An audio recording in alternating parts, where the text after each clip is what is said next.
Nous avons mis la main sur des notes confidentielles du cabinet de François Ruffin. Elles établissent une stratégie afin que le député de la Somme puisse un jour être président. Elles sont datées de janvier 2022. À ce moment-là, les résultats de l'élection présidentielle ne sont pas encore connus. Mais le cabinet de François Ruffin table déjà sur la défaite de Jean-Luc Mélenchon et se prépare à prendre sa succession dans une note intitulée « De janvier à septembre, construire une centralité de François Ruffin pour la suite ». Suite à la défaite à l'élection présidentielle de Jean-Luc Mélenchon, 3 dynamiques nous intéressant vont s'enclencher à gauche. Dans un premier temps, un sauve-qui-peut aux législatives. Dans un deuxième temps, une bataille pour le leadership à LFI. Face à cette situation, 2 stratégies s'offrent à François Ruffin. Jouer le jeu tel qu'il se joue en se battant pour remporter la manche au sein du leadership de LFI et aux autres forces de gauche. Survoler ces 2 batailles internes, François Ruffin penchant déjà pour la deuxième option. Dans une autre note, intitulée « Devenir présidentiable tout en restant lui-même », le cabinet de François Ruffin va jusqu'à analyser le style vestimentaire du député afin d'en faire un président potable aux yeux des Français. Ne pas paraître à l'arrache.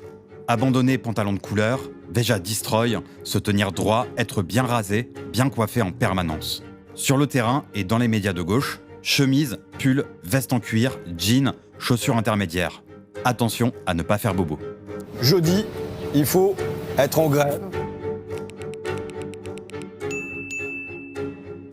À l'Assemblée, dans les cérémonies officielles et les médias dominants, chemise, veste, costume, pantalon uni foncé, chaussures de ville. Bonjour François Ruffin. Bonjour. Le NFP ne serait toujours pas capable de se mettre d'accord sur le nom d'un Premier ministre. Est-ce que vous l'auriez fait ? Oui, vous savez, je considère qu'on a rempli quand même une part du contrat. Enfin, un nom revient également dans plusieurs notes, celui d'Alexis Corbière. Il y est désigné comme premier allié si François Ruffin parvient à prendre la tête de la gauche. Chercher à prendre la présidence du groupe parlementaire ou, à défaut, faire en sorte d'y placer quelqu'un d'aussi proche que possible. 6 groupes insoumis, Corbière dans le cadre d'un deal ? Premièrement, vous savez, pour avoir été un très proche de Jean-Luc Mélenchon, une présidentielle, ça se ferait pas. C'est pas un truc comme ça où du jour au lendemain, 3 potes vous disent allez et vous poussent dans le dos en disant vas-y. Il vaut mieux y avoir pensé longtemps en avance. Et je sais que Jean-Luc Mélenchon est un homme qui a été pour la première fois candidat à l'élection présidentielle en 2012, mais il a pensé longtemps en avance. Juste, moi, les notes que j'ai, elles sont datées de janvier 2022. C'était bien avant, ça veut dire qu'il tablait déjà sur la défaite de Mélenchon et qu'il préparait l'après-Mélenchon.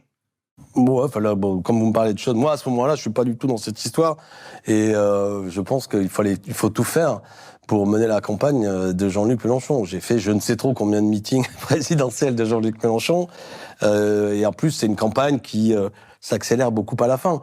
Voilà, là je vous propose d'en parler avec lui, quelle est la nature de ces notes, qu'est-ce que ça veut dire, mais je veux dire, n'ayons pas non plus une vision policière des choses.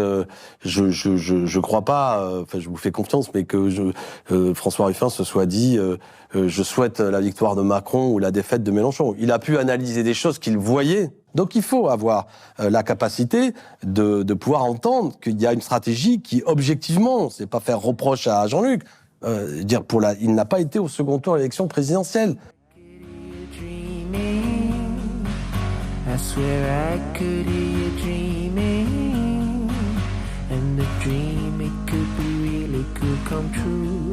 I could wait patiently.